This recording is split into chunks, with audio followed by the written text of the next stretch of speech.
और सवाल यह कि सिस्टम के हाथों कब तक लोग मरते रहेंगे, कब तक प्रशासन आखिर सोता रहेगा और लोग जिंदगी गंवाते रहेंगे। दिल्ली के मालवीय नगर की घटना ने सबको हैरान किया है। कार्रवाई जरूर हुई है, लेकिन 21 लोगों की मौत के बाद सवाल यही है कि हादसे के बाद ही क्यों प्रशासन नींद से जागता है।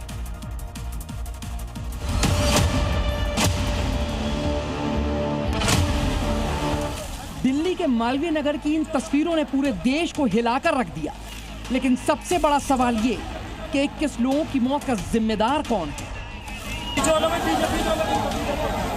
दिल्ली पुलिस ने होटल के मालिक लवकेश बजाज को गिरफ्तार कर लिया है। आज आरोपी लवकेश बजाज की कोर्ट में पेशी होनी है। पुलिस ने लवकेश की पत्नी के खिलाफ लुकआउट सर्कुलर भी जारी कर दिया है। फायर एग्जिट कभी देखा नहीं, और भी होटल्स हैं हौजरानी में जहाँ फायर एग्जिट नहीं है और बहुत कंजस्टेड गलियाँ हैं, बहुत ही पतली गलियाँ हैं जहाँ नॉर्मल गाड़ी नहीं जा सकती, एसयूवी नहीं जा सकती, तो उसमें भी होटल्स खुले हुए हैं। अच्छा, बहुत नुकसान होता है सर, जान का भी नुकसान होता, लोगों का भी होता, लेकिन अभी तक इन होटल्स के लिए कुछ किया नहीं गया। प्रशासन की तकनीकी शब्दावली में ये हादसा कहा जाएगा, लेकिन ये हादसा नहीं, क्योंकि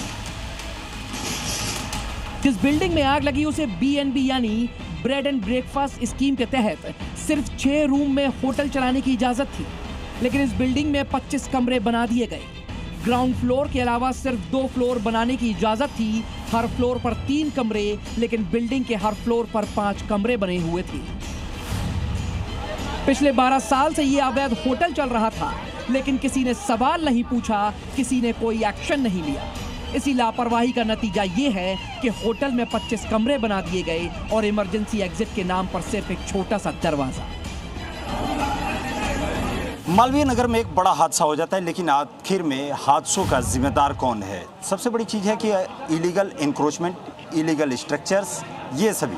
अब हम लोग क्योंकि इस रोड पर हैं और इस रोड में यही रोड है और जो सामने आपको दिखाई दे रहा है वहीं पर वो BNB था जहां पर यह हादसा हुआ है, क्योंकि पुलिस ने इस पूरे के पूरे एरिया को कॉर्डन ऑफ कर दिया है, इसको घेर दिया है।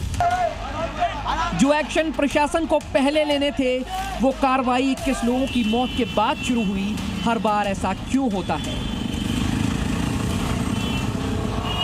इस रोड को हम लोग जरा देखेंगे कि आखिर में ये रोड है कितना चौड़ा, और रोड यदि चौड़ा भी है तो यहाँ पर क्योंकि तमाम बिजनेस इस्टेब्लिशमेंट्स हैं और बिजनेस इस्टेब्लिशमेंट्स हैं तो यहाँ पे गाड़ियाँ भी खड़ी होती होंगी, लोग भी आते होंगे, इंक्रोचमेंट भी होगा। 21 फीट का रास्ता है, लेकिन सबसे बड़ी चीज़ है कि यदि आप इसके आगे, अब आपको दिखाता हूँ मैं, कि आगे दिखाएंगे तो ये रास्ता पूरी तरीके से संकरा हो गया, ये पूरी तरीके से ये रास्ता जो है पतला हो गया है। यहाँ सवाल MCD के अधिकारियों से पूछा जाना चाहिए, सवाल दिल्ली पुलिस के उन अधिकारियों से पूछा जाना चाहिए जिन पर कानून व्यवस्था और अवैध निर्माण को रोकने की जिम्मेदारी थी।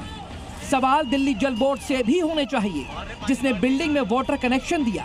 सवाल बिल्डिंग में बिजली कनेक्शन देने वाली कंपनी BSES के अधिकारियों से भी होने चाहिए। होटल चलाने की मंजूरी की शर्तों के मुताबिक बिल्डिंग के लिए फायर NOC लेना जरूरी था।